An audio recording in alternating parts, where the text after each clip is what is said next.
ભરૂચમાં નવનિર્મિત બોલાવ બસ ડેપોનું આવતીકાલે સીએમના હસ્તે લોકાર્પણ કરવામાં આવશે। આ ઉપરાંત ગુજરાતના મુખ્યમંત્રી ભૂપેન્દ્ર પટેલના હસ્તે બસ ડેપો સહિત 200 કરોડથી વધુના કામોનું લોકાર્પણ ખાતમુહૂર્ત કરાશે। ભરૂચ લોકસભા ચૂંટણીની તારીખોની જાહેરાત થાય તે પહેલા ભરૂચમાં નવનિર્મિત બોલાવ ડેપોનું ગુરુવારના રોજ મુખ્યમંત્રી ભૂપેન્દ્ર પટેલની હાજરીમાં લોકાર્પણ કરવામાં આવનાર છે। આ ઉપરાંત જિલ્લામાં વિકાસના અનેક કામનું ભૂમિપૂજન તેમજ લોકાર્પણ કરવામાં આવનાર છે। બોલાવ ડેપોની સામે આવેલા દૂધધારા ડેરીના મેદાન ખાતે કાર્યક્રમનું આયોજન કરવામાં આવ્યું છે।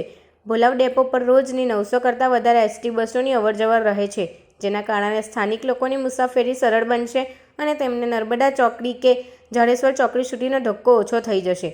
બોલાવ ડેપો 45 કરોડના ખર્ચે બનાવવામાં આવ્યું છે। બોલાવ ડેપોના લોકાર્પણ બાદ શહેરમાં 2 એસટી ડેપો કાર્યરત થશે। તે સાથે જ ભરૂચ જિલ્લામાં રોડ, રસ્તા, આરોગ્ય સેન્ટર સહિતના 200 કરોડથી વધુના કામગીરીઓની લોકાર્પણ અને ખાતમુહૂર્ત આવતીકાલના ગુજરાતના મુખ્યમંત્રી ભૂપેન્દ્ર પટેલના હસ્તે થવા જઈ રહ્યું છે।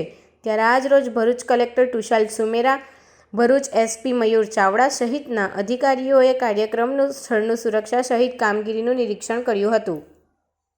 આવતીકાલ અર્થાત 7 તારીખે ગુજરાત રાજ્યના માનનીય મુખ્યમંત્રીશ્રીનો કાર્યક્રમ ભરૂચ જિલ્લામાં અહીંયા દૂધધારા ડેરીના ગ્રાઉન્ડમાં થઈ રહ્યો છે।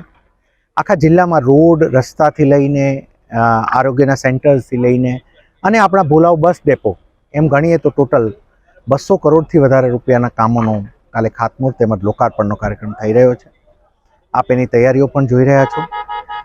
માનનીય મુખ્યમંત્રીશ્રીનો કાર્યક્રમ સાંજે એટલે બપોર બાદ 4 વાગે શરૂ થશે અને અંદાજે 5-1 વાગ્યા સુધી આ કાર્યક્રમ રહેવાનો છે અને અન્ય તૈયારીઓ પણ આપ જાણો છો એ રીતે થઈ રહી છે અને ખૂબ મોટી સંખ્યામાં રોડ, રસ્તા અને એ બધાનું જે લોકાર્પણ છે એટલે ખાસો એ પ્રમાણમાં એક મોટો કાર્યક્રમ છે।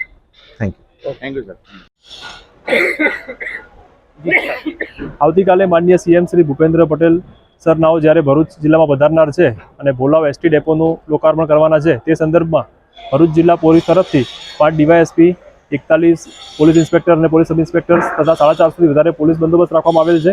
અત્યારે હાલ રિહર્સલ બ્રીફિંગ ચાલી રહ્યું છે અને આવતીકાલનો બંદોબસ્ત સારી રીતે થાય એની તમામ તૈયારીઓ કરવામાં આવી છે।